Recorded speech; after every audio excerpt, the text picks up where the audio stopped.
नमस्कार मित्रों, स्वागत करता हूँ आपका हमारे JVNCIB मेड सिंपल के चैनल में। दोस्तों, आज के इस वीडियो लेक्चर के माध्यम से हम लोग अपने यूनिट नंबर 6 EFM के थ्योरी सेशन को डिस्कस करेंगे, जो कि बेस्ड है डेप्रिसिएशन एंड अकाउंटिंग। तो इस वीडियो को देखने के बाद दोस्तों डेप्रिसिएशन से रिलेटेड जितने भी इंपॉर्टेंट क्वेश्चंस हैं आप उसे कर पाएंगे, क्योंकि आपको कॉन्सेप्चुअल अंडरस्टैंडिंग इस पर्टिकुलर यूनिट से हो जाएगी, इस वीडियो के माध्यम से हो जाएगी। तो फ्रेंड्स, चलिए शुरुआत करते हैं। डेप्रिसिएशन को समझते हैं होता क्या है और इसको किस प्रकार से अकाउंटिंग किया जाता है, ये भी हम लोग समझेंगे। तो चलिए first of all let's understand कि डेप्रिसिएशन का मीनिंग क्या होता है। What is the meaning of depreciation. इसमें पहला पॉइंट आप देखेंगे, यहाँ पे बताया जा रहा है कि स्प्रेडिंग द कॉस्ट। यानी क्या होता है स्प्रेडिंग द कॉस्ट। यानी दोस्तों इमेजिन कीजिए कि आप एक $100 का ब्लेंडर खरीद रहे हैं, ठीक है, जिसको आप 5 साल तक यूज़ करेंगे। You will use it for 5 years.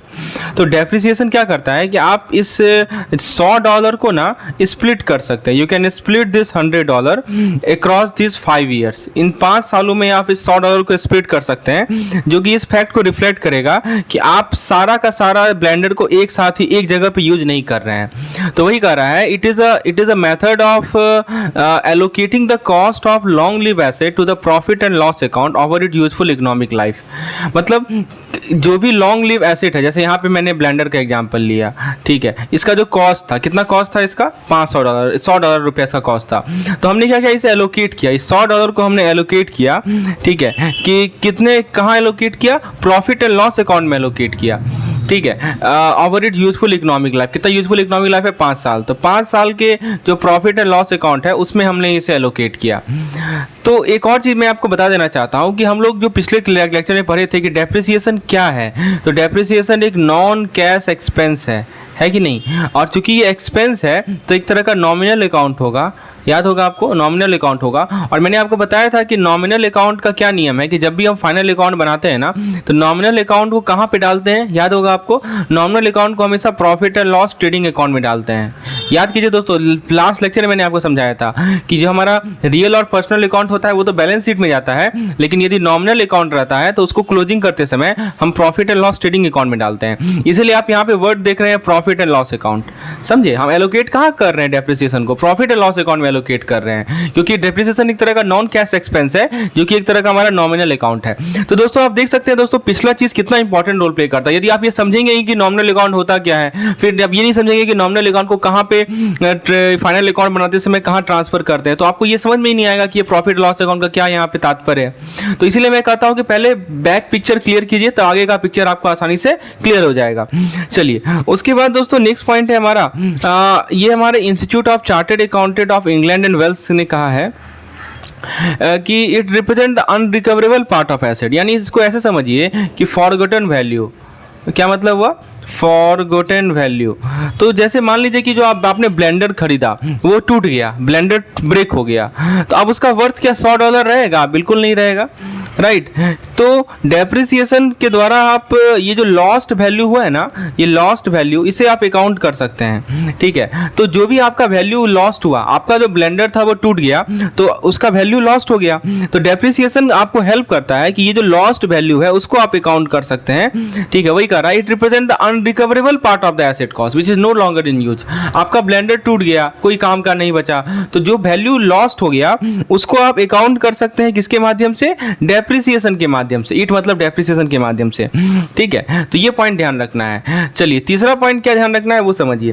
तीसरा पॉइंट है कि यहाँ पे एक वर्ड लिखा गया, कॉस्ट ऑफ डूइंग बिजनेस। इसका मतलब समझिए क्या कर रहा है। जैसे कि आपका इलेक्ट्रिसिटी होता है, ठीक है, बिजली बिल भरते हैं आप, या रेंट होता है, राइट, बिजली बिल हुआ या घर का जो किराया हुआ वो भरते हैं। उसी तरह दोस्तों डेप्रिसिएशन भी ना एक आपका एक्सपेंस है।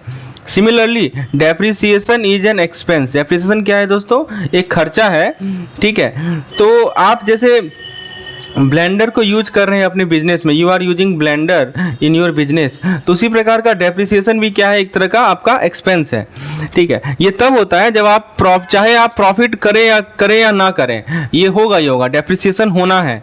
तो वही कह रहा है कि depreciation is an integral cost of doing business, ठीक है। मतलब जैसे आपका बिजली रेंट, इलेक्ट्रिसिटी हुआ या रेंट हुआ, उसी तरह डेप्रिसिएशन एक खर्चा है कि आप ब्लेंडर को यूज कर रहे हैं अपने बिजनेस में, इसका खर्चा है, ये होगा ही होगा होगा, चाहे आप प्रॉफिट कमाएं या ना कमाएं, doesn't matter, irrespective of amount of profit earn. समझे ये पॉइंट समझिए। तो ये इंटीग्रल कॉस्ट माना जाता है during the effective commercial life of the asset. Asset के इफेक्टिव कमर्शियल लाइफ के दौरान डेप्रिसिएशन को एक इंटीग्रल कॉस्ट माना जाता है। Friends, before moving forward, let me introduce you to our AFM comprehensive course. Friends, एक सिंगल कोर्स है AFM कॉम्प्रिहेंसिव कोर्स, जिसमें आपको वीडियोस मिलते हैं। केवल आपको थ्योरी वीडियो नहीं मिलेंगे, आपको MCQs वीडियोस मिलेंगे। तो यानी कि कंसेप्चुअल अंडरस्टैंडिंग के लिए आपको वीडियोस मिलते हैं। कंसेप्चुअल अंडरस्टैंडिंग के बाद आप बात आती है MCQ प्रैक्टिस की। तो MCQ प्रैक्टिस के लिए दोस्तों आपको सफिशिएंट MCQ मिलेगा PDF के फॉर्मेट में। उसके अलावा दोस्तों आपको क्विजेज मिलते हैं। You can take help of daily quizzes, mock test, तो इससे आपका MCQ प्रैक्टिस हो जाएगा। उसके बाद दोस्तों रिवीजन के लिए आपको क्विक रिवीजन सेशन मिलता है हर एक यूनिट का। You will get the quick revision session of all the units. और फाइनली आता है प्रीवियस ईयर क्वेश्चंस का पार्ट। तो PYQs हमारे पास 3 से 4 साल के PYQs अवेलेबल हैं। तो एक सिंगल कोर्स है जो कि आपके कंप्लीटली AFM को अच्छे तरीके से प्रिपेयर करवा देगा। तो if you want to get access to this particular course, you just have to click on the link of the app which I have provided in the description section। Description section में जाइए, वहाँ पे आपको app का link मिलेगा और इस particular course का भी लिंक मिल जाएगा जिसको आप एक्सेस कर सकते हैं। And also we are offering 50% discount on this particular course.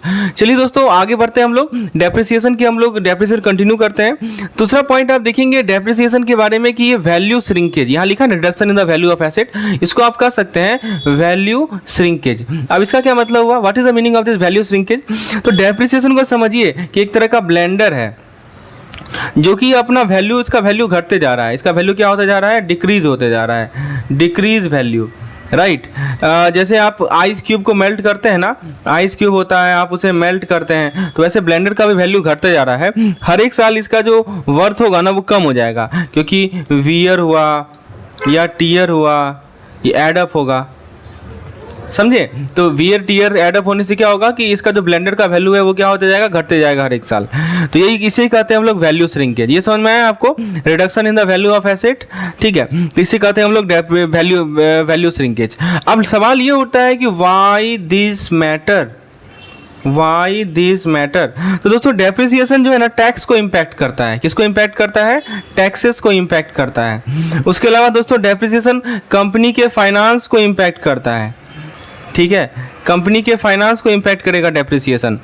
तो आपको यदि पता हो कि यूज्ड अप वैल्यू कितना है, if you know the used up value of the blender, इससे आप डिटरमाइन कर सकते हैं कि कितना प्रॉफिट आपने कमाया और कितना टैक्स आपने अभी तक दिया है, ठीक है। तो बेसिकली जो हमारा वैल्यू में डिक्रीज होता है ना वो किस कारण से होता है, वियर टीयर के कारण होता है। तो जैसे मैं आपको एग्जांपल लेके समझाता हूँ इसे। मान लीजिए कि आपका जो बिजनेस है, आपके बिजनेस में आपने एक ट्रक को रेंट किया, डिलीवरी ट्रक था, उसका रेंट था $5,000 पर मंथ, ठीक है। तो डेप्रिसिएशन हो सकता है आपका $100 हो पर मंथ।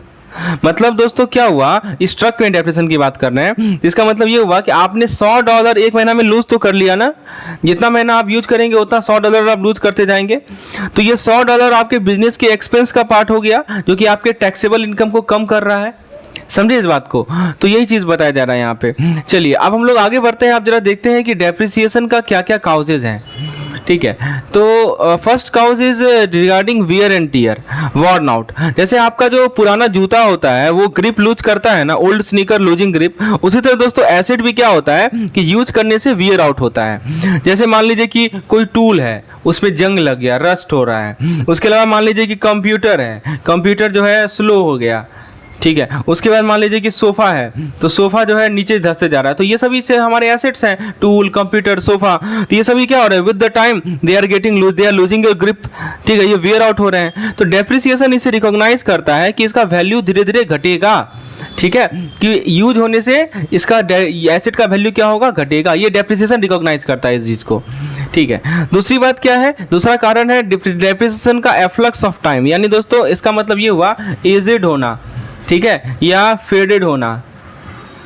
देखिए दोस्तों कुछ चीज अनयूज होने के बावजूद चीजें ओल्ड फैशन हो जाती हैं। आप नहीं भी यूज कीजिए फिर भी वो चीज़ ओल्ड फैशन हो जाएगी। जैसे मैं आपको याद होगा, आपको पहले के ज़माने में एक रोटरी फ़ोन आया करता था, राइट। तो रोटरी फ़ोन, आप मान लीजिए कि आज का जो स्मार्टफोन एरा है और उसमें ये रोटरी फ़ोन आ जाए तो इसका वैल्यू तुरंत ड्रॉप हो जाएगा, ठीक है, क्योंकि इस टाइम आगे बढ़ गया है ना, इसका कोई यूज ही नहीं है अब।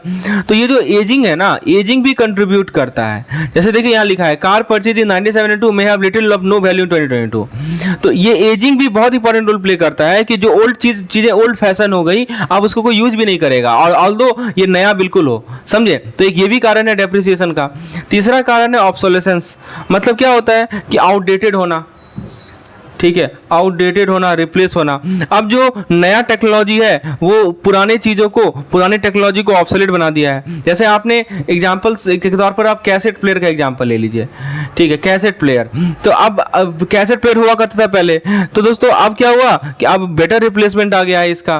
तो इसीलिए दोस्तों जो चेंजेस आए हैं, जैसे नया इन्वेंशन हुआ या शिफ्ट हुआ, ये सभी एसेट को ऑब्सोलेट बना दिए हैं, जिस कारण से डेप्रिसिएशन बढ़ गया है। ये तीसरा कारण है। फोर्थ रीजन है हमारा एक्सीडेंट। Yes, correct.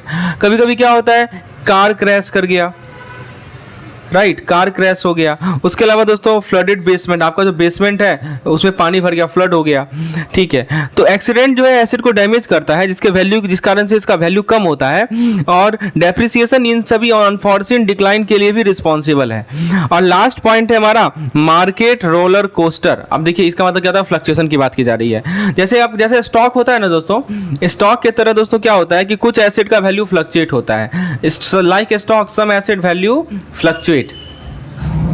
जैसे स्टॉक फ्लक्चुएट होता है, वैसे कुछ किस एसेट का वैल्यू फ्लक्चुएट होता है। जैसे कि आपको मैं एग्जांपल के तौर पे बताता हूँ। इमेजिन कीजिए कि आप ब्लैकबेरी खरीद रहे हैं जब आईफोन का ज़माना आ गया, तो मार्केट शिफ्ट के कारण डेप्रिसिएशन हो गया ना, ठीक है। तो ये एक पॉइंट है। तो दोस्तों कहने का मतलब क्या हुआ कि यहाँ पे एक और पॉइंट है, बोनस एप्रिसिएशन। Appreciation exist. देखिए कभी कभी एसेट एप्रिसिएट भी होता है। जैसे बहुत सारा चीज़ तो डेप्रिसिएट होते हैं, लेकिन कुछ चीज़ आपको मैं जैसे बताऊँ, जैसे कुछ रेयर आर्ट वर्क है, ठीक है, कुछ आर्ट वर्क है, ठीक है, या लैंड है, जमीन है, तो ये सभी चीज़ क्या होते हैं, वैल्यू में अप्रिसिएट होते हैं। लेकिन जनरली क्या होता है कि टाइम सामने आ जाता है, समय के कारण जो है एसेट का वर्थ कम होते जाता है। तो जैसे लैंड हो गया, ओल्ड पेंटिंग हो गया, लेकिन हाउएवर जनरली ये इन केस, ये एक्सेप्शनल केस है, लेकिन जनरली क्या होता है कि एसेट का वैल्यू घटता है, ठीक है, बिना यूज किए हुए, क्योंकि टाइम के पैसे के कारण, ओल्ड फैशन होने के कारण, एजिंग के कारण, फेडिंग के कारण। तो फुल आपको समझ में आ गया कि डेप्रिसिएशन का क्या कारण है। रिकॉल कर लीजिए, पहला था वियर एंड टियर, दूसरा था एजिंग एंड फेडिंग, तीसरा था आउटडेटेड होना, फिर एक्सीडेंट होना, और फॉल इन मार्केट वैल्यू। अब जरा बात करते हैं कि डेप्रिसिएशन की जरूरत क्या है। Why do we need depreciation. देखिए सबसे पहला जरूरत है आपको ट्रू प्रॉफिट पता करने के लिए, नोइंग द ट्रू प्रॉफिट। तो ट्रू प्रॉफिट, अभी तो आपने समझा कि डेप्रिसिएशन का कारण क्या है, अब डेप्रिसिएशन की जरूरत क्या है। तो ट्रू प्रॉफिट पता करना। इमेजिन कीजिए कि आपने $100 का एक लॉन मूवर खरीदा, लॉन मूवर खरीदा, तो आप उससे सोचे कि चलो 5 साल तक इसे हम यूज करेंगे। तो आपने $100 में खरीदा, और दोस्तों आप इसके कारण क्या हुआ, आपको $200 का, ठीक है, आपने अर्न किया मोइंग लॉन हर एक साल, एवरी ईयर। तो यदि यहाँ का डेप्रिसिएशन नहीं होता तो आपको लगता कि आपने ₹1000 प्रॉफिट कमा लिया इससे, क्योंकि $200 आप हर एक साल लॉन मूव करके कमा रहे हैं, और 5 साल तक कितना कमाते, 200 गुने 5 यानी $1000 कमाते ना। तो ये आपको लगता, लेकिन जो लॉन मूवर का जो वैल्यू है ना, ये भी ड्रॉप हो रहा है हर एक साल। कितना ड्रॉप हो रहा है बता सकते हैं। तो $100 है, मान लीजिए यूनिफॉर्म डिस्ट्रीब्यूशन है, तो बाई 5 कर दीजिए, यानी इसका वैल्यू $20 हर एक साल ड्रॉप हो रहा है। तो डेप्रिसिएशन से आपको हेल्प करता है कि ये जो लॉस्ट वैल्यू है ना, लॉस्ट वैल्यू कितना है, ये जो $20 जो लॉस्ट वैल्यू है पर ईयर, डेप्रिसिएशन आपको हेल्प करता है कि ये जो लॉस्ट वैल्यू है उसको आप अपने अर्निंग से सब्ट्रैक्ट कर सकते हैं, ठीक है। जैसे देखिए आपका अर्निंग कितना है, $100 अर्निंग है 5 साल में, उसमें से आपने क्या किया, 20 गुने 5 कितना होता है, 100 होता है, ठीक है। तो उसमें से आपने $100 आपने घटा दिया, तो बचा कितना, $900। तो ये आपका एक्चुअल प्रॉफिट हुआ, ठीक है, ये आपको एक्यूरेट प्रॉफिट दे रहा है। इसीलिए दोस्तों करेक्ट प्रॉफिट हमें पता चलता है डेप्रिसिएशन से। यदि आपको पता ही नहीं होता, ये जानते ही नहीं कि ये जो हमारा लॉन मूवर है, ये भी, इसका वैल्यू भी डिक्रीज होगा 5 साल के बाद, तो आप बोलते हैं कि मेरा तो प्रॉफिट है $100, लेकिन एक्चुअल प्रॉफिट आपका कितना है, $900। कब पता चला आपको एक्चुअल प्रॉफिट, जब आपने उस अपने टोटल इनकम से $100 को घटाया, यानी डेप्रिसिएशन को घटाना। तो डेप्रिसिएशन को घटाकर आपको पता चलता है कि आपका एक्चुअल प्रॉफिट कितना है, what is your correct profit. तो ये सबसे बड़ा एडवांटेज है डेप्रिसिएशन का। डेप्रिसिएशन पता होना इसीलिए बहुत जरूरी है। दूसरी बात है करेक्ट फाइनेंशियल पोजीशन। आपका जो बैलेंस शीट है ना, आपकी फाइनेंस का एक स्नैपशॉट होता है, पता ही होगा आपको, एसेट लायबिलिटी, राइट। तो ये स्नैपशॉट होता है। तो डेप्रिसिएशन ये इंश्योर करता है कि इक्विपमेंट को लिस्ट किया जा रहा हो यूज्ड अप वैल्यू पे, ठीक है, as it use of value, ठीक है, कोई इन्फ्लेटेड इनिशियल कॉस्ट पे शो नहीं किया जा रहा हो। इससे आपको अपनी कंपनी की ओवरऑल वेल्थ का ट्रू पिक्चर मिलेगा। तो एक ट्रू और फेयर फाइनेंशियल पोजीशन को प्रेजेंट करने के लिए बैलेंस शीट में फिक्स एसेट को अपने प्रॉपर वैल्यू पे शो किया जाए, ठीक है, कि आप कॉस्ट तो लीजिए, उसमें से जो आपका वियर एंड टीयर से अमाउंट लॉस हुआ है उसको माइनस कर लीजिए, ठीक है। तो ये आपको करेक्ट फाइनेंशियल पोजीशन बताएगा। तीसरा है प्रोविजन फॉर एसेट रिप्लेसमेंट, बहुत इंपॉर्टेंट पॉइंट है, समझिए इसको बोलते हैं सेविंग फॉर रेनी डे। इसको समझिए, सेविंग फॉर रेनी डे। तो दोस्तों डेप्रिसिएशन ना एक तरह का पिगी बैंक की तरह काम करता है। पिगी बैंक समझते हैं ना आप, ठीक है। तो जो कि आपके लॉन मूवर वाला एग्जांपल लीजिए, लॉन मूवर का एग्जांपल याद है कि नहीं याद है आपको? तो आप अपने लॉन मूवर को रिप्लेस करने के लिए, ध्यान दीजिएगा दोस्तों, आपके लॉन मूवर को रिप्लेस करने के लिए डेप्रिसिएशन एक पिगी बैंक का काम कर रहा है। अब 5 साल बाद तो आपका लॉन मूवर खत्म हो गया, उसका कोई काम ही नहीं है, फिर तो आप क्या कीजिएगा, बैठ जाइएगा नहीं ना, आप क्या कीजिएगा, फिर से एक नया लॉन मूवर लीजिएगा। लेकिन कैपिटल चाहिए ना, आपको पैसा होना चाहिए ना। तो आपने क्या किया, हर एक साल $20 जमा करते गए। इसको बोलते हैं सिंकिंग फंड। सिंकिंग फंड समझते होंगे आप, ठीक है। आपने क्या किया कि आपको पता है कि 5 साल बाद जो ये लॉन मूवर है उसका वैल्यू 0 हो जाएगा, तो आप ऐसा करते हैं ना कि हर एक साल $20 जमा करना शुरू कर देते हैं।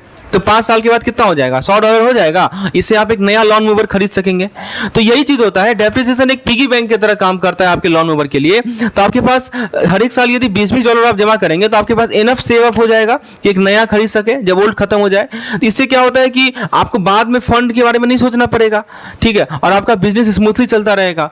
तो वही कह रहा है कि आप इसी कहा जाता है प्रोविजनिंग। प्रोविजनिंग का मतलब यही होता है ना कि आप एसेट को रिप्लेस करने के लिए प्रोविजनिंग करें। तो डेप्रिसिएशन आपको अलाउ करता है कि आप फंड को प्रोविजन करें ताकि एसेट को आप रिप्लेस कर सके जब इसका कोई वैल्यू ना हो। जैसे लॉन मूवर का वैल्यू 5 साल बाद 0 होना है, तो अभी से ही हम आज के पहला साल हमने $20 जमा किया, अगला साल $20 जमा किया, फिर तीसरा साल $20, फिर चौथा साल $20, पांचवा साल $20, और फाइनली क्या होगा, फाइनली $20 करते आपका फाइनली क्या हो जाएगा, $100 हो जाएगा। Is it clear? तो ये सबसे बड़ा फायदा है प्रोविजन फॉर एसेट रिप्लेसमेंट। ये चीज़ आपको समझ में आना चाहिए। डेप्रिसिएशन अलाउ करता है कि आपका फंड का प्रोविजनिंग प्रॉपर हो ताकि आप एसेट को रिप्लेस कर सके जब इसका वैल्यू कोई वैल्यू ना हो इसका, ठीक है। ये सबसे इंपॉर्टेंट पॉइंट है। तो कहने का मतलब कि डेप्रिसिएशन का मतलब ये नहीं होता है कि taking money out of your pocket, ठीक है। ये इसमें एसेट के वैल्यू को अकाउंट किया जाता है जिससे हम इनकम जनरेट कर सकते हैं। तो दोस्तों अभी तक हमने देखा क्या क्या नीड है। सबसे पहला नीड क्या बताया आपको कि आपको करेक्ट प्रॉफिट पता चलता है। दूसरा नीड क्या बताया कि आपका बैलेंस शीट जो होता है वो ट्रू पिक्चर बताएगा आपके फर्म का। और तीसरा क्या बताया कि आप प्रोविजनिंग कर सकते हैं डेप्रिसिएशन के माध्यम से। चलिए आगे बढ़ते हैं। अब है फैक्टर ऑफ डेप्रिसिएशन। फैक्टर्स कौन कौन से हैं डेप्रिसिएशन में? सबसे पहला फैक्टर है एसेट स्टार्टिंग प्राइस, इसको कॉस्ट बोलते हैं, स्टार्टिंग प्राइस बोल सकते हैं आप। तो जैसे मान लीजिए कि आपने $1000 का, आपने $1000 का एक कंप्यूटर खरीदा, ठीक है। तो जो इनिशियल कॉस्ट है ना वो आपको बताएगा कि इसका वैल्यू कितना स्प्रेड आउट होगा over the time with depreciation. ये जो $100 है इसका इनिशियल कॉस्ट, ये आपको बताएगा, ये हेल्प करेगा डिटरमाइन करने में कि इसका वैल्यू कितना स्प्रेड आउट होगा over the time with depreciation. दूसरा फैक्टर है डेप्रिसिएशन का, वो है फ्यूचर वर्थ, ठीक है। क्या बोलते हैं इसे हम लोग? Future worth. इसका मतलब क्या होता है दोस्तों, इसको समझिए। तो अब ये सवाल है कि वो जो कंप्यूटर है उसका वर्थ क्या होगा जब ये पुराना हो जाएगा या वो बस्टेड हो जाएगा, तो उसका वर्थ क्या होगा, इस कंप्यूटर का वर्थ क्या होगा। हो सकता है कि $100 बचे स्क्रैप पार्ट का, ठीक है। जो आपका स्क्रैप पार्ट है हो सकता है कि उसका $100 वर्थ हो। तो इसे कहते हैं हम लोग रेसिडुअल वैल्यू। इसे क्या बोलते हैं हम लोग? Residual value. डेप्रिसिएशन के टर्म में इसे हम लोग रेसिडुअल वैल्यू बोलते हैं। तो ये जो रेसिडुअल वैल्यू है ना उसे हमें क्या करना पड़ेगा, स्टार्टिंग प्राइस से सब्ट्रैक्ट करना पड़ेगा। तो जो हमारा स्टार्टिंग प्राइस था कितना था, $100 था, उसमें से $1000 था, उसमें से $100 आप क्या करेंगे, सब्ट्रैक्ट कर लेंगे, ठीक है। तो ये आपको मिलेगा क्या, जब भी आप देखिए ये $100 क्या है, $1000 क्या है हमारा स्टार्टिंग प्राइस, और ये $100 क्या है हमारा, ये हमारा रेसिडुअल वैल्यू, ठीक है। तो इसको जब आप सब्ट्रैक्ट करेंगे तो ये आपको बताएगा कितना अमाउंट एक्चुअली डेप्रिसिएट हुआ है। ठीक है, तो $100 हो सकता है। तो रेसिडुअल वैल्यू जो होता है ना, रेसिडुअल वैल्यू को हमेशा स्टार्टिंग प्राइस से सब्ट्रैक्ट करते हैं। ठीक है, चलिए उसके बाद दोस्तों ये तो समझ में आया। तीसरा पॉइंट होता है एस्टिमेटेड यूजफुल लाइफ। तो कोई मशीन है, हो सकता है कि वो 10 साल तक चले, लेकिन आपने क्या किया, उसे 8 साल में ही रिप्लेस कर दिया क्योंकि अच्छा मॉडल आ चुका था बाजार में। तो ये इसे कहा जाता है इसका एक्सपेक्टेड लाइफ स्पैन। तो एक्सपेक्टेड लाइफ स्पैन बहुत क्रूशियल है ताकि आप फिगर आउट कर सकें कितना फास्ट का वैल्यू वेयर आउट होगा। तो यही कह रहा है। तो जैसे मान लीजिए कि आप ऐसे कर रहे हैं इसे कि आप कहेंगे कि आपका जो $100,000 का कंप्यूटर है, ठीक है, उसने सारा वैल्यू लूज कर दिया जिस मोमेंट में आपने उसे ऑन किया।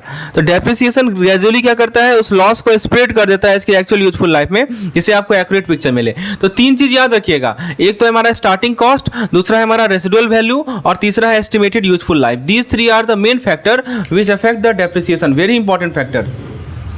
अब हम देखते हैं दोस्तों किस प्रकार से हम अकाउंटिंग एंट्री करते हैं, राइट। तो अकाउंटिंग एंट्री कैसे किया जाएगा ये समझते हैं। इमेजिन कीजिए कि एक बैंक है जिसके एक डेप्रिसिएशन अकाउंट है, ठीक है। तो इमेजिन कीजिए कि एक पिगी बैंक है। मैं आपको एग्जांपल लेकर समझाता हूँ। इमेजिन कीजिए कि एक पिगी बैंक है जिसका नाम है डेप्रिसिएशन अकाउंट, ठीक है, जिसका नाम क्या है, डेप्रिसिएशन अकाउंट। तो जब किसी एसेट का वैल्यू घटता है ना, आप क्या करते हैं, कुछ पैसा इस पिगी बैंक में डाल देते हैं ताकि ये लॉस को रिफ्लेक्ट करे, ठीक है। लेकिन दोस्तों आपने सेम अमाउंट को दूसरे पिगी बैंक से निकाला जिसको हम लोग बोलते हैं एसेट अकाउंट। एक दूसरा पिगी बैंक अकाउंट है जिसको हम एसेट अकाउंट बोल रहे हैं, ठीक है, ये सेकंड है। इसमें से आप क्या करें, कुछ पैसा निकाल रहे हैं और इसमें आप डाल रहे हैं, राइट। तो ये शो करता है कि एसेट का जो वर्थ है ना अब कम हो गया है, राइट। एंड रिजल्ट क्या होगा कि जो बैलेंस शीट में जो एसेट का वैल्यू होगा, आपको पता है ना, बैलेंस शीट में एक हमारा एसेट होता है, एक लायबिलिटीज होते हैं। इधर हम लोग एसेट शो करते हैं, इधर हम लोग लायबिलिटी शो करते हैं। तो बैलेंस शीट में जो एसेट का वैल्यू होगा वो नीचे जाएगा, दैट विल गो डाउन। और डेप्रिसिएशन अमाउंट को हम कैसे रिकॉर्ड करेंगे, एक्सपेंस के रूप में रिकॉर्ड करेंगे। कहाँ पे, प्रॉफिट एंड लॉस अकाउंट में। प्रॉफिट एंड लॉस अकाउंट में एक्सपेंस के रूप में हम लोग डेप्रिसिएशन को रिकॉर्ड करेंगे, ठीक है। तो जैसे इसको मैं समझाता हूँ दोस्तों, इसका देखिए एंट्री कैसा होगा, मैं बताता हूँ। मान लीजिए कि एग्जाम्पल के तौर पर मान लीजिए कि 3,000 रुपया का आपने कोई सामान खरीदा, कंप्यूटर खरीदा, ठीक है। तो इसका क्या करेंगे, आप डेप्रिसिएशन अकाउंट को डेबिट कर लेंगे, ठीक है। डेप्रिसिएशन अकाउंट डेबिटेड 3,000, ठीक है, और 2 asset account credited, asset account credited कितना से, 3,000 से, ठीक है। तो डेप्रिसिएशन अकाउंट को आपने 3,000 से डेबिट कर लिया, एसेट अकाउंट को आपने 3,000 से क्रेडिट कर लिया। आप पूछेंगे कि डेप्रिसिएशन अकाउंट को डेबिट क्यों किया गया, मैं समझाता हूं। मैंने आपको क्या बोला था, डेप्रिसिएशन अकाउंट एक तरह का हमारा नॉन कैश एक्सपेंस है ना, नॉन कैश एक्सपेंस है, और एक तरह का ये नॉमिनल अकाउंट है। तो नॉमिनल अकाउंट का नियम क्या होता है, डेबिट ऑल एक्सपेंस। तो इसीलिए डेप्रिसिएशन अकाउंट को हमने डेबिट किया 3,000 से, और debit all expense and credit all income, यही होता है ना। अच्छा, एसेट एक तरह का रियल अकाउंट है। रियल अकाउंट का मतलब क्या होता है, रियल अकाउंट का फॉर्मूला क्या होता है, debit what comes in, credit what goes out. तो एसेट का वैल्यू घट रहा है ना, इसीलिए दोस्तों हम एसेट अकाउंट को क्रेडिट कर देंगे 3,000 से। अब इसका अगला एंट्री क्या होगा दोस्तों, अभी मैंने आपको बताया कि चूंकि ये डेप्रिसिएशन अकाउंट नॉमिनल अकाउंट है, तो जब अकाउंट को क्लोज करते समय, फाइनल अकाउंट बनाते समय, इसको कहां लेके चले जाएंगे हम लोग, डेप्रिसिएशन अकाउंट को प्रॉफिट एंड लॉस अकाउंट में कन्वर्ट कर देंगे। वही लिखा है ना, recorded in the profit and loss account. तो अब इसका एंट्री कैसे होगा, तो हम क्या करेंगे, profit and loss account debited कितना से, 3,000 से, 2 डेप्रिसिएशन अकाउंट क्रेडिटेड कितना से, 3,000 से। तो अल्टीमेटली क्या हो रहा है, आप देखिए यहां पे हमने डेप्रिसिएशन अकाउंट को डेबिट किया और यहां पे हमने डेप्रिसिएशन अकाउंट को क्रेडिट किया, तो ये आपस में कैंसिल हो जा रहा है। बच क्या रहा है, प्रॉफिट एंड लॉस अकाउंट को हमने 3,000 से डेबिट किया, यानी हमारा प्रॉफिट घट रहा है या लॉस बढ़ रहा है 3,000 से, और एसेट अकाउंट को हमने क्रेडिट कर दिया। तो अल्टीमेटली इफेक्ट यही हो रहा है, एसेट का वैल्यू घट रहा है और डेप्रिसिएशन अकाउंट को हम लोग प्रॉफिट एंड लॉस अकाउंट में रिकॉर्ड कर रहे हैं। तो ये हमारा अल्टीमेट इफेक्ट, क्योंकि ये अकाउंट और ये अकाउंट आपस में क्या हो जाएगा, कैंसिल हो जाएगा। तो ये एक तरीका है एंट्री करने का डेप्रिसिएशन को। समझ में आया आपको, डेप्रिसिएशन अकाउंट को हमने डेबिट किया और अपने एसेट अकाउंट को क्रेडिट किया, और फिर फर्दर डेप्रिसिएशन अकाउंट को क्रेडिट किया और प्रॉफिट एंड लॉस अकाउंट को डेबिट किया। दूसरा एंट्री क्या हो सकता है, आप एक तीसरा अकाउंट बनाइए जिसको हम लोग साइड अकाउंट बोल सकते हैं, ठीक है। तो आप डायरेक्टली जो है एसेट के वैल्यू को रिड्यूस ना करके आपने एक सेपरेट पिगी बैंक बनाया, जिसका नाम रखा आपने प्रोविजन फॉर डेप्रिसिएशन अकाउंट, ठीक है। तो ये एक हिडन अकाउंट है जो कि डेप्रिसिएशन के अमाउंट को होल्ड करेगा। तो एसेट तो देखिए आपने बैलेंस शीट में जो एसेट का वैल्यू है वो वही रहा, वो चेंज नहीं हुआ, लेकिन जो प्रोविजन फॉर डेप्रिसिएशन अकाउंट था ना, ठीक है, वो आपको डिडक्शन के रूप में शो कर रहा है, राइट। तो जैसे एग्जांपल के तौर पे मान लीजिए कि आपने $1000 का कंप्यूटर खरीदा, 1 साल के बाद इसका वैल्यू हो गया $800, ठीक है। तो आपने क्या किया कि कितना का डिफरेंस आया, $200 का डिफरेंस आया। तो इस $200 को आपने क्या किया, इस $200 को आपने डेप्रिसिएशन अकाउंट में डाल दिया, ठीक है, डेप्रिसिएशन अकाउंट में डाल दिया। और एसेट अकाउंट से आपने क्या किया, $200 जो है वो बाहर निकाल लिया, $200 आपने बाहर निकाल लिया। वही हो रहा है ना, आपने डेप्रिसिएशन अकाउंट को डेबिट कर लिया $200 से और एसेट अकाउंट को क्रेडिट कर दिया $200 से, ठीक है। तो कि आपको क्लियरली शो कर रहा है कि वैल्यू इसका ड्रॉप हो रहा है। एक तो ये तरीका है। दूसरा तरीका क्या है, एक तो यही चीज मैंने समझाया है आपको यहाँ पे कि डेप्रिसिएशन को आपने 200 से डेबिट कर लिया और एसेट अकाउंट को 200 से आपने क्रेडिट कर लिया। चलिए, उसके बाद दूसरा तरीका क्या है कि आप इसको ऐसे भी कर सकते हैं कि सेम कंप्यूटर को आप खरीद रहे हैं, लेकिन आपने एक नया अकाउंट बनाया, प्रोविजन फॉर डेप्रिसिएशन अकाउंट। 1 साल बाद आपने क्या किया, $200 जो है इस अकाउंट में डाल दिया, प्रोविजन फॉर डेप्रिसिएशन अकाउंट में। तो कंप्यूटर का वैल्यू जो बैलेंस शीट में है वो अभी भी कितना रहेगा, $1000 ही तो रहेगा, ठीक है। लेकिन जो प्रोविजन फॉर डेप्रिसिएशन अकाउंट है ये आपको $200 का हिडन डिडक्शन शो करेगा। समझ में आया? तो इसका एंट्री कैसे होगा बताइए। इसका एंट्री मैं बताता हूं। इसका एंट्री ऐसे होगा कि सबसे पहले आप डेप्रिसिएशन अकाउंट को डेबिट कर लेंगे, डेप्रिसिएशन अकाउंट डेबिटेड, ठीक है, डेप्रिसिएशन अकाउंट डेबिटेड और टू एसेट अकाउंट क्रेडिटेड।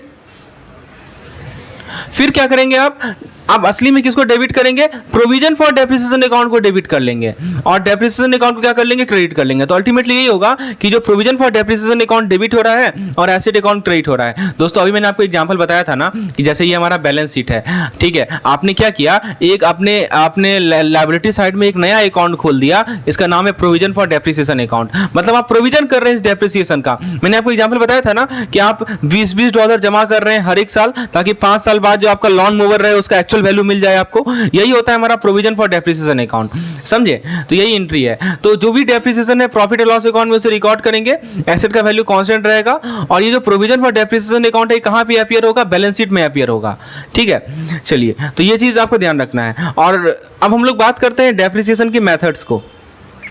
तो सबसे पहला मेथड है हमारा straight line method. Straight line method of depreciation है। तो मैं आपको एक बार क्विकली रिकॉल करा देता हूं क्या क्या मेथड्स है हमारे पास, जिसको बोलते हैं fix percentage on original cost या स्ट्रेट लाइन मेथड। तो इमेजिन कीजिए कि आप जो है $10,000 का एक ट्रक ले लीजिए, इसको एग्जांपल के रूप में ले लीजिए, $10,000 का ट्रक है, ठीक है। तो स्ट्रेट लाइन मेथड में क्या बोलते हैं इसको क्या होता है, स्टेडी डेप्रिसिएशन होता है। मतलब एक ऐसा ट्रक है जिसका वैल्यू जो है $2,000 हर एक साल घट रहा है, ठीक है। तो ये हमारा स्ट्रेट लाइन मेथड होगा, जहां पे आप क्या करेंगे, टोटल 10,000 को यूजफुल लाइफ से डिवाइड कर देंगे ना, तो आपको मिल जाएगा आपका पर ईयर एनुअल डेप्रिसिएशन मिल जाएगा। तो ये एक तरीका हो गया। अभी मैं इसके बारे में डिटेल में बात करूंगा। इसको कहते हैं हम लोग स्ट्रेट लाइन मेथड। दूसरा तरीका होता है हमारा fix percentage on diminishing balance, को रिटर्न ऑन वैल्यू मेथड बोलते हैं। इसमें क्या होता है, एक ऐसा ट्रक के बारे में सोचिए जो कि अपना वैल्यू क्विकली लूज कर रहा है और फिर उसके बाद स्लो हो जा रहा है। पहले तो फास्ट रेट से लूज कर रहा है, फिर स्लो हो रहा है। तो इसे कहते हैं हम लोग डिमिनिशिंग बैलेंस मेथड, जहां पे आप फिक्स परसेंटेज मान लीजिए 40%, आप 40% अप्लाई कर रहे हैं remaining fix value each year. जैसे पहले साल में $4,000 का डेप्रिसिएशन हुआ, दूसरे साल में $2,400 का डेप्रिसिएशन हुआ, ठीक है। क्योंकि ये कहाँ से आया, जैसे देखिए जो 10,000 में से 4,000 घटेगा तो 6,000 बचेगा ना, और 6,000 का 40% कितना होता है, 2,400 होता है, ठीक है। इसी प्रकार से तो ये कहलाता है हमारा fix percentage on diminishing balance. Method is called straight line method. Second method is called return on value method. और रिटर्न ऑन वैल्यू मेथड में डिप्रिसिएशन को फिक्स परसेंटेज में निकालते हैं हम लोग। अब ये सब हम लोग आगे डिस्कस करेंगे। फिर third method is called unit of production method और last method is sum of year digit method. तो ये 4 मेथड्स हैं डेप्रिसिएशन को कैलकुलेट करने का। आइए दोस्तों, सबसे पहले हम लोग स्ट्रेट लाइन मेथड को डिस्कस करते हैं। इसमें मैं समझाता हूँ कि किस प्रकार से आप स्ट्रेट लाइन मेथड को यूज कर सकते हैं। सबसे पहला पॉइंट है स्ट्रेट लाइन मेथड में assume equal depreciation value annually for an asset. तो इसको आप ऐसे समझ सकते हैं कि इमेजिन कीजिए कि एक पिज्ज़ा है, ठीक है, तो जो कि इसको हमने इक्वल पीस में काट दिया है, स्लाइस कर दिया है, ताकि जिसको हम जो है कुछ दिनों में खाएंगे। तो यही स्ट्रेट लाइन मेथड एसेट के लिए काम करता है। ये क्या करता है कि टोटल डेप्रिसिएशन को इक्वल अमाउंट में डिवाइड कर देता है इसके हर एक यूजफुल लाइफ के ईयर में। ठीक है, यही होता है हमारा स्ट्रेट लाइन मेथड। तो जैसे मैं आपको एग्जांपल लेके समझाता हूँ इसे। जैसे मान लीजिए कि आपका एसेट का इनिशियल कॉस्ट है $10,000। ये मान लीजिए ट्रक है, उसका इनिशियल कॉस्ट है $10,000। उसके बाद उसमें से आप क्या करेंगे, साल्वेज वैल्यू यानी जो स्क्रैप वैल्यू है, ठीक है, स्क्रैप वैल्यू मान लीजिए है $1,000 आपने इसे सब्ट्रैक्ट कर लिया, ठीक है। तो $1,000 सब्ट्रैक्ट कर लेंगे तो कितना हो जाएगा, तो आपका हो जाएगा $9,000 बचेगा, ठीक है। उसको क्या करना है, इसको यूजफुल लाइफ से डिवाइड कर देना है, इक्वली डिस्ट्रीब्यूट कर देना है यूजफुल लाइफ में। यूजफुल लाइफ मान लीजिए 5 साल का है, ठीक है, तो क्या हो जाएगा, 5 साल से डिवाइड कर लेंगे आप, ठीक है। तो आपको कितना मिल जाएगा, $1,800 पर ईयर। तो ये इसका मिल जाएगा आपको डेप्रिसिएशन, ठीक है। तो सबसे सिंपल सा कैलकुलेशन है, क्या करना है कि जो साल्वेज वैल्यू है उसको माइनस कर लीजिए परचेज प्राइस से और डिवाइड कर दीजिए एस्टिमेटेड यूजफुल लाइफ से। देखिए वही फॉर्मूला है, कॉस्ट प्राइस में से स्क्रैप वैल्यू माइनस करके estimated life of the asset से डिवाइड कर लीजिए।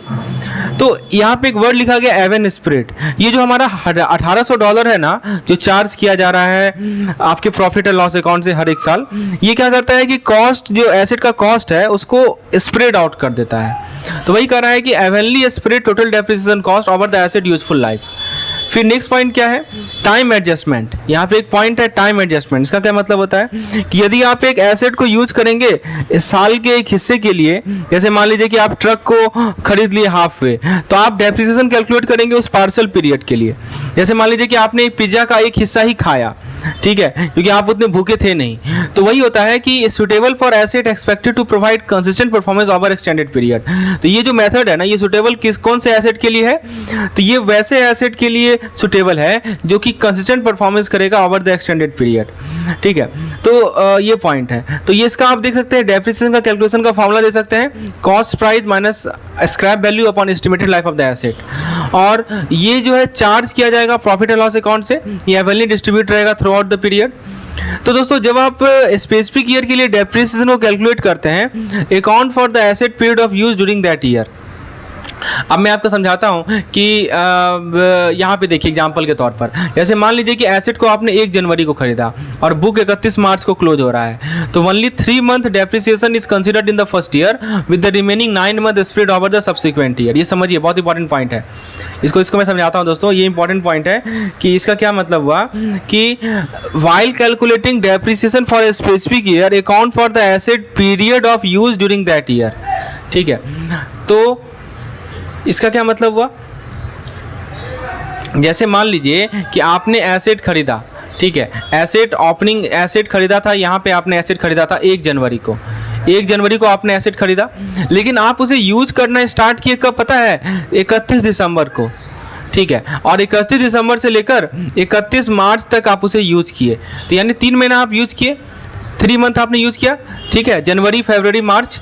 तो बेसिकली ये कह रहा है कि आपने खरीदा तो था 1 जनवरी को, लेकिन आप जो पीरियड यूज करेंगे वो 31 दिसंबर से लेकर 31 मार्च तक, यानी 3 मंथ ही यूज करेंगे। आप ये नहीं ले लेंगे कि 12 महीना, समझे, वो पॉइंट बताया जा रहा है। यही पढ़िए, यहाँ पे लिखा हुआ है कि यदि एसेट को हमने 1 जनवरी को खरीदा था और बुक 31 मार्च को क्लोज हो रहा है, ऐसा ही होता है ना, तो केवल 3 मंथ का ही डेप्रिसिएशन लिया जाएगा पहले साल में, और रिमेनिंग 9 मंथ जो है उसको हम सब्सिक्वेंट ईयर में स्प्रेड करेंगे, ठीक है। तो चलिए अब हम लोग एग्जांपल देखते हैं, इसको इस कंसेप्ट को और अच्छे से क्लियर करते हैं जो भी मैंने आपको बताया, ठीक है। तो देखिए ये बहुत बढ़िया एग्जांपल है कि पटेल ट्रांसपोर्ट ने एक ट्रक लिया था 1 अक्टूबर 2019 को 4 लाख रुपए में, और फर्म जो है राइट ऑफ कर रही है डेप्रिसिएशन को। डेप्रिसिएशन का रेट दे रखा है 10% एनुअल रेट दिया हुआ है, और बुक क्लोज हो रहा है 31 मार्च हर एक साल में। तो आपको ट्रक अकाउंट दिखाना है और डेप्रिसिएशन अकाउंट दिखाना है 3 साल के लिए, यानी एसेट अकाउंट दिखाना है और डेप्रिसिएशन अकाउंट दिखाना है, ठीक है। तो आपने लेजर फोलियो बनाना सीखा है, मैंने पिछले लेक्चर में बताया था आपको, पिछले क्लासेस में। तो ये यहाँ पे हमारा ट्रक अकाउंट है और एक होगा हमारा डेप्रिसिएशन अकाउंट। तो ट्रक अकाउंट में देखिए सबसे पहली बात कि क्या एंट्री होगा, ट्रक हमारा एक एसेट अकाउंट है। अभी मैंने आपको एंट्री करना सिखाया था ना, अकाउंटिंग एंट्री करना सिखाया था ना, कैसे एंट्री करते हैं याद कीजिए। तो एंट्री कैसे होता है दोस्तों बताइए। एंट्री ऐसे होता है कि डेप्रिसिएशन अकाउंट को हम लोग डेबिट करते हैं, ठीक है ना। डेप्रिसिएशन जितना भी हमारा डेप्रिसिएशन, कितना का डेप्रिसिएशन हो रहा है, जैसे देखिए आपने कब खरीदा, 1 अक्टूबर 2019 को खरीदा, तो पहला जो अकाउंटिंग बुक क्लोज होगा वो कब क्लोज होगा, 31 मार्च 2020 को क्लोज होगा। तो पहले हमने 4 लाख अमाउंट से डेबिट किया, और चूँकि हम ट्रक अकाउंट के बुक में लिख रहे हैं तो ट्रक का एंट्री यहाँ पे होगा नहीं। उसके बाद दोस्तों क्या हुआ, जैसे 31/3/2020 आया तो हमने डेप्रिसिएशन कैलकुलेट किया। देखिए 10% है पूरे साल के लिए, और आप ये देखिए यदि देखेंगे 1 अक्टूबर से लेकर आप देखिए 31/3/2020 तक लगभग 6 महीना होगा, 6 मंथ होगा।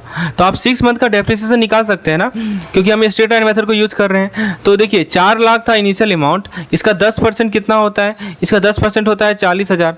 लेकिन हम ये 40,000 तब होता है जब पूरे साल को लेते हैं, हम मात्र 6 महीना को ले रहे हैं, तो इसका आधा कर दीजिए, आधा कीजिएगा तो कितना होगा, 20,000 होगा। यानी ये 6 महीना का डेप्रिसिएशन है 20,000। और आपको पता है दोस्तों डेप्रिसिएशन का जो हमने अभी अकाउंटिंग आपको बताया था, देखिए मैं आपको पीछे लेकर चलता हूँ। डेप्रिसिएशन का अकाउंटिंग जो मैं अभी आपको बताया, डेप्रिसिएशन को डेबिट करते हैं, तो इसीलिए ट्रक वाले अकाउंट में हमने क्या लिखा है, बाय डेप्रिसिएशन लिखा है। ठीक है, कितना लिखा है, 20,000 डेप्रिसिएशन को डेबिट किया है हमने। चलिए तो अल्टीमेटली क्या होगा, शुरू का अमाउंट था 4, ये हमारा 4 का 4 ही उतर जाएगा। और अब देखिए कितना बैलेंस बचेगा आपका, रिमेनिंग बैलेंस कितना बचेगा, 31/3/2020 को 3,80,000, तो टोटल बैलेंस मिला 4 लाख, इसको हमने कैरी कर दिया यहाँ पे। ठीक है, तो बैलेंस बिफोर, ये जो हमारा बाय बैलेंस सीडी था उसको हमने कैरी कर दिया यहाँ पे टू बैलेंस बीडी। ठीक है, अब हम आते हैं 1 अप्रैल, जब हमारा नया फाइनेंशियल ईयर 2020 का शुरू हुआ, तो 1 अप्रैल 2020 को जो वैल्यू था वो था 3,80,000। अब हमको ले चलना है 31/3/2021, यानी पूरे एक फाइनेंशियल ईयर बाद। बताइए इस साल कितना डेप्रिसिएशन हुआ होगा, फिर से वही 4 लाख का 10% यानी 40,000, तो 40,000 डेप्रिसिएशन हुआ होगा, तो इसीलिए हमने बाय डेप्रिसिएशन अमाउंट 40,000 लिखा।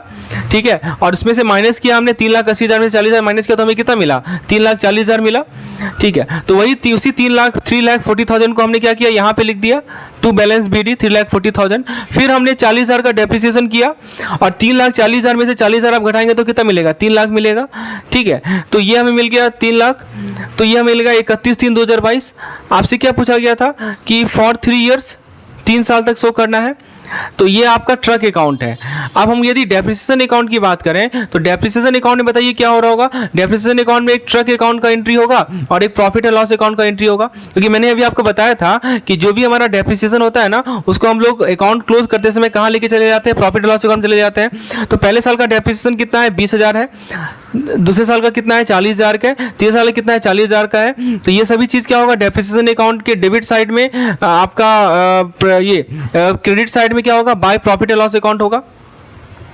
ठीक है, तो आप पूछेंगे कि क्रेडिट साइड में हमने क्यों एंट्री किया, तो दोस्तों अभी मैंने आपको समझाया था कि जब profit and loss account debited to depreciation account credited ऐसा होता है ना, तो प्रॉफिट एंड लॉस अकाउंट को कहाँ शो करेंगे, हम लोग क्रेडिट साइड में शो करेंगे। ठीक है, तो इसलिए हमने क्या किया, प्रॉफिट एंड लॉस अकाउंट को 20,000 से क्रेडिट किया, और अगले साल में 40,000 से क्रेडिट किया, फिर अगले साल में 40,000 से क्रेडिट किया। और यदि ट्रक के साथ डीलिंग करें तो पहले साल में क्या हुआ, ट्रक अकाउंट को डेबिट किया, ऐसे एसेट हमेशा डेबिट होगा 20,000 से, फिर 40,000 से, और फिर 40,000 से। तो ये हमारा 2 अकाउंट है, एक डेप्रिसिएशन अकाउंट है और एक ट्रक अकाउंट है। तो आप देख सकते हैं किस प्रकार से एंट्री होता है इन दोनों अकाउंट में, ये आप समझ सकते हैं।